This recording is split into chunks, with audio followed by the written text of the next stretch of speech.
உங்கள் வீட்டில் நீங்கள் ஒரு கொலு வைக்கிறீங்க, அதில் ஏதோ ஒரு க்ளோ லைட் ஒன்று வைக்கிறோம், ஒரு நல்ல ஏதோ ஒன்று வரவங்க என்ன புதுசாக இருக்கே பார்க்கலாம் அப்படிங்கிறதுக்கு வந்து பார்வைக்காக வைக்கலாமே தவிர உங்கள் வீட்டில் பூஜைக்காக அதை எப்போதுமே அதை பயன்படுத்தவே கூடாது.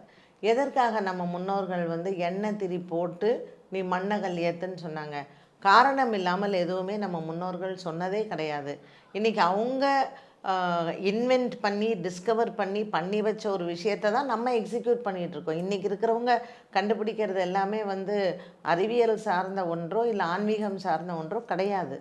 அப்போ அந்த எண்ணெயில் வந்து நமக்கு நல்லெண்ணெய் ஊற்றி அந்த திரி பஞ்சத்திரி போட்டு மண்ணகல்ல தீபம் ஏற்றும் பொழுது அந்த தீபத்தில் என்ன சொல்கிறோம்?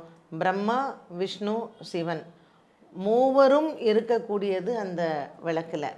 அப்போ இந்த விளக்கு வந்து பஞ்ச பூதங்களையும் உள்ளடக்கக்கூடிய ஒரு சக்தி நம்ம விளக்குக்கு உண்டு.